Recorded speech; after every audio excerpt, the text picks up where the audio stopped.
Hi friends, ನಾನಿವತ್ತು ಸಿಂಪಲ್ಲಾಗಿ beetroot ಪಲ್ಯ ಮಾಡ್ತಾಯಿದ್ದೀನಿ. ಬೀಟ್ರೂಟ್ ಪಲ್ಯ ಮಾಡಲಿಕ್ಕೆ ಒಂದು ತುರಿದಿರೋ ಬೀಟ್ರೂಟು, ಒಂದು ಸಣ್ಣಗೆ ಹೆಚ್ಚಿರೋ ಈರುಳ್ಳಿ, 4ರಿಂದ 5 ಹಸಿಮೆಣಸಿನ್ಕಾಯಿ, 1 ಟೇಬಲ್ ಸ್ಪೂನ್ ಕಡಲೆಬೇಳೆ ಮತ್ತು ಉದ್ದಿನಬೇಳೆ, ಸ್ವಲ್ಪ ಕೊತ್ತಂಬರಿ ಸೊಪ್ಪು, ಒಂದು ಪಾತ್ರೆಗೆ 2ರಿಂದ 3 ಸ್ಪೂನ್ ಎಣ್ಣೆ ಹಾಕ್ಕೊಂಡು ಅದಕ್ಕೆ ಕಡಲೆಬೇಳೆ ಮತ್ತು ಉದ್ದಿನಬೇಳೆ ಹಾಕೋತಾ ಇದ್ದೀನಿ. ನಂತರ ಹಸಿಮೆಣಸಿನ್ಕಾಯಿ ಹಾಕೋತೀನಿ.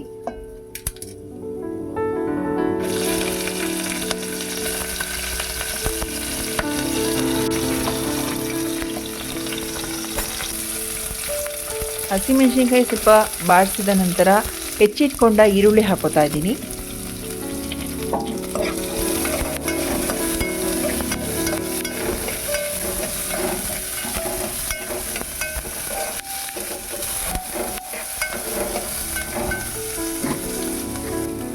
ಈರುಳ್ಳಿ ಎಣ್ಣೆಯಲ್ಲಿ ಸ್ವಲ್ಪ ಕೆಂಪಗೆ ಬೇಯ್ತಾ ಇದೆ. ಬೆಂದ ನಂತರ ನಾನೀಗ ಬೀಟ್ರೂಟ್ನ ಹಾಕೋತೀನಿ.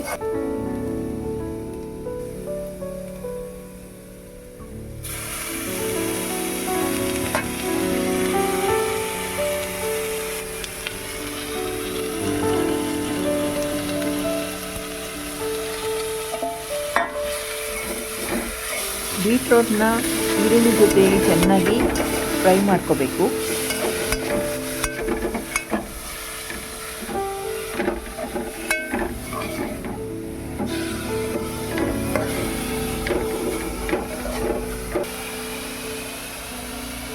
ಬೀಟ್ರೂಟ್ ಸ್ವಲ್ಪ ಬೆಂದ ನಂತರ ರುಚಿಗೆ ತಕ್ಕಷ್ಟು ಉಪ್ಪು ಹಾಕ್ಕೊಂಡು ಸ್ವಲ್ಪ ಬಾಡಿಸ್ಕೋಬೇಕು.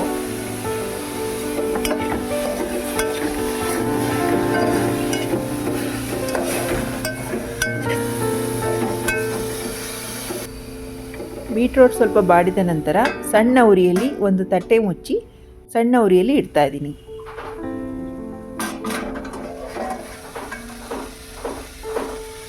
ಈಗ ಸಣ್ಣ ಉರಿಯಲ್ಲಿ ಬೀಟ್ರೂಟ್ ಪಲ್ಯ ಮೆತ್ತಗೆ ಬೆಂದಿರುತ್ತೆ.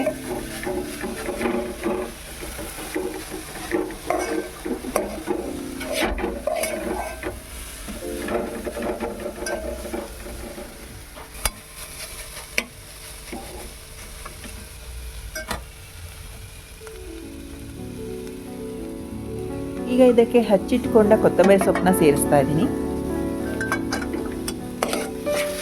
ಕೊತ್ತಂಬರಿ ಸೊಪ್ಪು ಸೇರಿಸಿ ಬೀಟ್ರೂಟ್ ಪಲ್ಯನ ಮತ್ತೆ ಬಾಡಿಸ್ತಾ ಇದ್ದೀನಿ.